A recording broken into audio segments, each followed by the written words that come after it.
ಮಳೆ ನಿಂತರೂ ಮಳೆ ಹನಿ ನಿಲ್ಲಿಲ್ಲ ಅನ್ನೋ ಹಾಗೆ ಬಿಗ್ ಬಾಸ್ ಸೀಸನ್ 10 ಮುಗಿದ್ರು ಅದರ ಸ್ಪರ್ಧಿಗಳ ಸದ್ದು ಮತ್ತು ಸುದ್ದಿ ನಿಲ್ಲೋ ಹಂಗೆ ಕಾಣಿಸ್ತಾ ಇಲ್ಲ. Drone Pratap Big Boss season 10ರ ಮೊದಲ ರನ್ನರ್ ಅಪ್. ಇವರು ಈಗ ಮತ್ತೊಮ್ಮೆ ಸುದ್ದಿಯಲ್ಲಿದ್ದಾರೆ. ಬಿಗ್ ಬಾಸ್ ಸ್ಪರ್ಧಿ ಡ್ರೋನ್ ಪ್ರತಾಪ್ ವಿರುದ್ಧ ಮತ್ತೊಂದು ದೂರು ದಾಖಲಾಗಿದೆ. Dronark aerospace private limited startup ಕಂಪನಿಯನ್ನು ನಡೆಸ್ತಾ ಇದ್ದಂತಹ ಪ್ರತಾಪ್ DGCAಯಿಂದ ಪರ್ಮಿಷನನ್ನು ಪಡೆದಿಲ್ಲ. ಅಲ್ಲದೆ ಟ್ರೈನಿಂಗ್ ಇಲ್ಲದವರಿಗೆ ಮಾರಾಟವನ್ನು ಮಾಡ್ತಾ ಇದ್ದಾರಂತೆ ಡ್ರೋನನ್ನು. DGCA ವೆಬ್ಸೈಟ್ನಲ್ಲಿ ಇಲ್ಲೂ ಕೂಡ ಪ್ರತಾಪ್ ಕಂಪನಿ ರಿಜಿಸ್ಟ್ರೇಷನ್ ಆಗಿರುವ ಬಗ್ಗೆ ಮಾಹಿತಿ ಇಲ್ವಂತೆ. ಹೀಗಾಗಿ ಕ್ರಮವನ್ನು ಕೈಗೊಳ್ಳಬೇಕು ಅಂಥೇಳಿ RR ನಗರ ಪೊಲೀಸ್ ಠಾಣೆಗೆ ಪರಮೇಶ್ ಎಂಬುವರು ದೂರನ್ನು ಕೊಟ್ಟಿದ್ದಾರೆ. ಈ ಬಗ್ಗೆ ನಮ್ಮ ಪ್ರತಿನಿಧಿ ನರಸಿಂಹಮೂರ್ತಿ ಒಂದು ಚಿಟ್ಚಾಟನ್ನು ನಡೆಸಿದ್ದಾರೆ. ಯಾರು ದೂರುದಾರರಿದ್ದಾರಲ್ಲ ಅವರ ಜೊತೆಗೆ ಬನ್ನಿ ಏನು ಹೇಳಿದ್ದಾರೆ ನೋಡ್ಕೊಂಡು ಬರೋಣ. ಬಿಗ್ ಬಾಸ್ನಿಂದ ಹೊರಬಂದಂತಹ ಡ್ರೋನ್ ಪ್ರತಾಪ್ ಮೇಲೆ ಮತ್ತೊಂದು ದೂರು ದಾಖಲಾಗಿದೆ. ರಾಜರಾಜೇಶ್ವರಿ ನಗರ ಪೊಲೀಸ್ ಠಾಣೆಯಲ್ಲಿ ಪರಮೇಶ್ ಎಂಬುವವರು ಒಂದು ದೂರನ್ನು ದಾಖಲು ಮಾಡಿದ್ದಾರೆ. ಇವರು ತಯಾರು ಮಾಡ್ತಕ್ಕಂತಹ ಡ್ರೋನ್ ಕ್ಯಾಮ್ರಾಗಳೇನಿದ್ದಾವೆ, ಡ್ರೋನ್ ಏನಿದೆ, ಇದಕ್ಕೆ ಪರ್ಮಿಷನನ್ನು DGCAಯಿಂದ ಪಡೆದುಕೊಳ್ತಿಲ್ಲ. ಈ ಹಿನ್ನೆಲೆಯಲ್ಲಿ ಪರಿಶೀಲನೆಯನ್ನು ನಡೆಸಬೇಕು ಅಂತೇಳಿ ಪರಮೇಶ್ ಎಂಬುವವರು ದೂರನ್ನು ಕೊಟ್ಟಿದ್ದಾರೆ. ಈ ಬಗ್ಗೆ ಮಾತಾಡಲಿಕ್ಕೆ ಸ್ವತಃ ದೂರುದಾರರು ಪರಮೇಶ್ ಅವರು ನಮ್ಮ ಜೊತೆ ಇದ್ದಾರೆ. ಅವ್ರನ್ನ ಮಾತಾಡ್ಸೋಣ. ಸರ್, ತಮ್ಮ ದೂರಿನ ಸಾರಾಂಶ ಏನು, ಯಾವ ಹಿನ್ನೆಲೆಯಲ್ಲಿ ದೂರನ್ನು ಕೊಟ್ಟಿರಿ? ಸರ್, ನಮಗೆ ಕೆಲವು ತಿಂಗಳುಗಳ ಹಿಂದೆ ಒಂದು ಮಾಹಿತಿ ಬರುತ್ತೆ. ಏನಂತಂದರೆ ಡ್ರೋನ್ ಪ್ರತಾಪ್ ಅನ್ನೋಂಥವ್ರು ಏನಿದ್ದಾರೆ, ಪ್ರತಾಪ್ NM ಅನ್ನೋರು, ಇವರಿಗೆ ಯಾವುದೇ ರೀತಿಯಾದಂಥ ರಿಮೋಟ್ ಪೈಲಟ್ ಲೈಸೆನ್ಸ್ ಅಂತ ಹೇಳ್ತಾರೆ. ಅಂದರೆ ಒಂದು ಕೆಟಗರಿ ನಂತರ ಡ್ರೋನ್ಗಳನ್ನು ಹಾರಿಸೋದಕ್ಕೆ ನೀವೊಂದು ತರಬೇತಿ ಶಾಲೆಗೆ ಹೋಗಿ ಅದನ್ನು ಕಲಿತು ನೀವು ಲೈಸೆನ್ಸ್ ತೊಗೋಬೇಕು ಅಂತ ಇದೆ, ನಿಯಮ ಇದೆ. ಸೊ ಅಂತಹ ಒಂದು ಲೈಸೆನ್ಸ್ ಇಲ್ಲ ಅನ್ನೋಂಥ ಒಂದು ಮಾಹಿತಿ ನಮಗೆ ಬರುತ್ತೆ.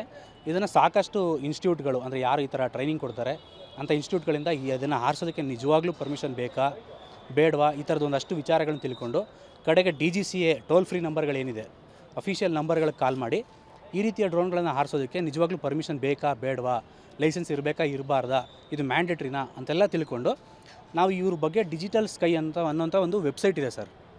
ಇದು ನಮ್ಮ DGCA ಏನಿದೆ, ನಮ್ಮ ಕೇಂದ್ರ ಸರ್ಕಾರದ ಅಂಡರಲ್ಲಿ ಬರುವಂಥ ಸಂಸ್ಥೆ ಏನಿದೆ, DigiSky ಪ್ಲ್ಯಾಟ್ಫಾರ್ಮ್ ಅನ್ನೋದು ಈ ಡ್ರೋನ್ಗೆ ಸಂಬಂಧಪಟ್ಟಂಥ ಎಲ್ಲ ಮಾಹಿತಿ ಅಲ್ಲಿ ನಿಮ್ಗೆ ಸಿಗುತ್ತೆ. ಅಲ್ಲಿ ನಾವು ಪ್ರತಾಪ್ ಅವ್ರ ಬಗ್ಗೆ ಆಗಲಿ ಇವರ ಸಂಸ್ಥೆ ಬಗ್ಗೆ ಆಗಲಿ ಹುಡುಕಿದಾಗ ನಮಗೇನು ಮಾಹಿತಿ ಸಿಕ್ಕಿಲ್ಲ. ಇವ್ರಿಗೆ ಲೈಸೆನ್ಸ್ ಇದೆ ಅನ್ನೋ ಮಾಹಿತಿ ಸಿಕ್ಕಿಲ್ಲ, ಮತ್ತು ಇವರು ಡ್ರೋನ್ಗಳು ರಿಜಿಸ್ಟರ್ ಆಗಿದೆಯಾ ಇಲ್ವಾ ಅನ್ನೋಂಥ ಮಾಹಿತಿನೂ ನಮಗೇನು ಸಿಕ್ಕಿಲ್ಲ. ಸೊ ಇದೆಲ್ಲ ಏನಾಗುತ್ತೆ, ಆಮೇಲೆ ಅವರು ಮೀಡಿಯಾಗಳಲ್ಲಿ ಒಂದಷ್ಟು ಹೇಳಿಕೆ ಕೊಡ್ತಾರೆ. ನಾನು 20 ಡ್ರೋನ್ಗಳನ್ನು ಮಾರಿದ್ದೀನಿ, 50 ಡ್ರೋನ್ಗಳನ್ನು ಸೇಲ್ ಮಾಡಿದ್ದೀವಿ, ಈ ರೀತಿ ಎಲ್ಲ. ಮತ್ತು ಈಗ ಸಾಕಷ್ಟು ಕಾಂಟ್ರವರ್ಸಿಗಳಾಯಿತು. ಸೊ ಇದೆಲ್ಲದರಿಂದ ಏನಾಗುತ್ತೆ ಅಂದರೆ ಒಂದು ಸಂಶಯ ಬರುತ್ತೆ ಇವ್ರ ಮೇಲೆ. ಸೊ ಇವ್ರ ಬಳಿ ನಿಜವಾಗ್ಲೂ ಲೈಸೆನ್ಸ್ ಇದೆಯಾ, ನಿಜವಾಗ್ಲೂ ಇವರು ಕ್ವಾಲಿಫೈಡಾ ಅಂತ ಒಂದು ಸಂಶಯ ಬರುತ್ತೆ. ಸೊ ಈ ಎಲ್ಲ ಆಧಾರಗಳನ್ನು ಇಟ್ಕೊಂಡು ಒಂದು ಪ್ರೈಮಾ ಫೇಸಿ ಕಂಪ್ಲೇಂಟನ್ನು ನಾವು ಫೈಲ್ ಮಾಡಿದ್ದೀವಿ ಸರ್. ಅಂದರೆ ಮೇಲ್ನೋಟಕ್ಕೆ ಇವರ ಬಗ್ಗೆ ಸಂಶಯಾಸ್ಪದವಾದಂಥ ವಿಚಾರಗಳಿದೆ ಅನ್ನೋಂಥದ್ದನ್ನು ಇವತ್ತು ಒಂದು ಲಿಖಿತವಾಗಿ ದೂರಿನ ಮೂಲಕ ಸಬ್ಮಿಟ್ ಮಾಡಿದ್ದೀವಿ.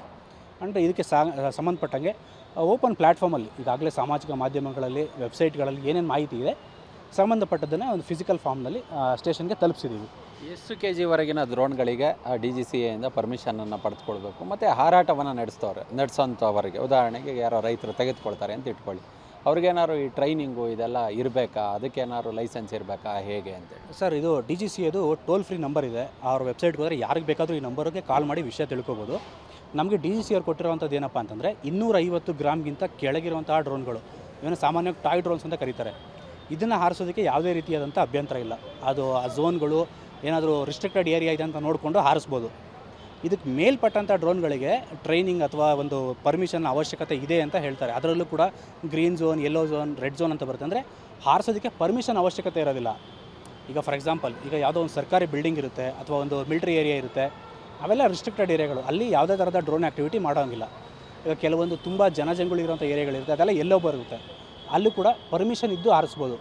ಗ್ರೀನ್ ಅಂತ ಇರುತ್ತೆ, ಅಂದರೆ ಯಾವುದು ಜನ ಓಡಾಡದೇ ಇರುವಂಥ ಪ್ರದೇಶಗಳಲ್ಲಿ ಸ್ವತಂತ್ರವಾಗಿ ಹಾರಿಸ್ಬೋದು ಅಂತಿದೆ. ಆದರೆ ಹಾರಿಸೋವರಿಗೆ ಲೈಸೆನ್ಸ್ ಇರಬೇಕು ಅನ್ನೋಂಥದ್ದು DGCA ನಮಗೆ ಕೊಟ್ಟಂಥ ಮಾಹಿತಿ ಸರ್. ಸೊ ಇದೇ ಆಧಾರದಲ್ಲಿ ನಾವು DGCA ವೆಬ್ಸೈಟಲ್ಲಿ ಹುಡುಕಿದಾಗ ಪ್ರತಾಪ್ NM ಅನ್ನೋಂಥವ್ರ ಹೆಸರಲ್ಲಿ ಯಾವುದೇ ಲೈಸೆನ್ಸ್ ಇಲ್ಲ ಅನ್ನೋವಂಥದ್ದು ನನಗೆ ತಿಳಿದು ಬರುತ್ತೆ. ಇದನ್ನು ಬೇರೆ ಬೇರೆ ಸೋರ್ಸ್ಗಳಲ್ಲಿ ಕನ್ಫರ್ಮ್ ಮಾಡ್ಕೊಂಡಾಗಲೂ ಕೂಡ ಈ ಥರ ಲೈಸೆನ್ಸ್ ಇಲ್ಲದೆ ಡ್ರೋನ್ ಹಾರಿಸೋದು ಅಪರಾಧ ಅನ್ನೋವಂಥದ್ದು ನಮ್ಗೆ ಕಂಡುಬರುತ್ತೆ. ಸೊ ಇವನ್ನೆಲ್ಲ ಆಧಾರವಾಗಿ ಇಟ್ಕೊಂಡು ಇವತ್ತು ನಾವೊಂದು ಕಂಪ್ಲೇಂಟನ್ನು ರಿಜಿಸ್ಟರ್ ಮಾಡಿದ್ದೀವಿ ಸರ್. ಅಂದರೆ ಮೂಲಭೂತವಾಗಿ ಏನಪ್ಪ ಇದು ಓವರಾಲ್ ಏನಪ್ಪ ಸಮರಿ ಅಂತಂದರೆ, ಈ ಒಂದು ವ್ಯಕ್ತಿಗೆ ನಿಜವಾಗ್ಲೂ ಲೈಸೆನ್ಸ್ ಇದೆಯಾ ಇಲ್ವಾ ಅನ್ನೋದು ನಮಗೆ ಸಂಶಯ ಇದೆ. ಸೊ ಅದನ್ನು ನಾವು ಇವತ್ತು ಒಂದು ಸಂಶಯವನ್ನು ವ್ಯಕ್ತಪಡಿಸಿದ್ದೀವಿ ಪೊಲೀಸ್ನವ್ರ ಮುಂದೆ. ಅದಕ್ಕೆ ಸಂಬಂಧಪಟ್ಟಂಥ ಒಂದಷ್ಟು ದಾಖಲೆಗಳನ್ನು ಸಬ್ಮಿಟ್ ಮಾಡಿದ್ದೀವಿ. ಈ DGSky ಲಿಂಕ್ಸ್ ಆಗಿರ್ಬೋದು, ಆ ಒಂದು ಸರ್ಟಿಫಿಕೇಟ್ ಲಿಸ್ಟ್ ಆಗಿರ್ಬೋದು, ಅದನ್ನು ಸಬ್ಮಿಟ್ ಮಾಡಿದ್ದೀವಿ. ಆ್ಯಂಡ್ ಪೊಲೀಸ್ನವರು ಈ ಬಗ್ಗೆ ಎನ್ಕ್ವೈರಿ ಮಾಡ್ತೀವಿ ಅಂತ ಹೇಳಿದ್ದಾರೆ. ತನಿಖೆ ಮಾಡಿ ಇದ್ರ ಬಗ್ಗೆ ಒಂದು ವರದಿಯನ್ನು ಸಲ್ಲಿಸ್ತಾರೆ ಅಂತ ನಾನು ಅನ್ಕೋತೀನಿ. ಇದಿಷ್ಟು ದೂರುದಾರ ಪರಮೇಶ್ ಅವರ ಮಾತು. DGCAಯಿಂದ ಇವರು ಲೈಸೆನ್ಸ್ಗಾಗಿ ಪರ್ಮಿಷನನ್ನು ಪಡೆದುಕೊಂಡಿಲ್ಲ. ಇವರೇನಾದರೂ ಲೈಸೆನ್ಸ್ ಪಡ್ಕೊಂಡಿದ್ದೆ ಆದಲ್ಲಿ RR ನಗರ ಠಾಣೆ ಪೊಲೀಸರಿಗೆ ಈಗಾಗಲೇ ದೂರನ್ನು ಕೊಡಲಾಗಿದೆ. ಅವ್ರ ಮುಂದೆ ಇವ್ರ ಬಳಿ ಇರತಕ್ಕಂಥ ದಾಖಲೆಗಳನ್ನು ಸಲ್ಲಿಕೆ ಮಾಡಲಿ. ಆದರೆ DGCA ವೆಬ್ಸೈಟ್ನಲ್ಲಿ ಇವರು ಲೈಸೆನ್ಸ್ ಪಡೆದುಕೊಂಡಿರೋದ್ರ ಬಗ್ಗೆ ಯಾವುದೇ ಮಾಹಿತಿಗಳು ಕೂಡ ಪ್ರತಾಪ್ ಅವರ ಹೆಸರಲ್ಲಿ ಲಭ್ಯವಾಗ್ತಿಲ್ಲ. ಈ ಹಿನ್ನೆಲೆಯಲ್ಲಿ ಪರಿಶೀಲನೆಯನ್ನು ನಡೆಸಬೇಕು ಅನ್ನೋ ನಿಟ್ಟಿನಲ್ಲಿ ದೂರನ್ನು ಕೊಟ್ಟಿರೋದಾಗಿ ಪರಮೇಶ್ ಹೇಳ್ತಿದ್ದಾರೆ. ಕ್ಯಾಮ್ರಾ ಪರ್ಸನ್ ಅಕ್ಷಯ್ ಕುಮಾರ್ ಜೊತೆ ನರಸಿಂಹಮೂರ್ತಿ, ಪಬ್ಲಿಕ್ ಟಿವಿ.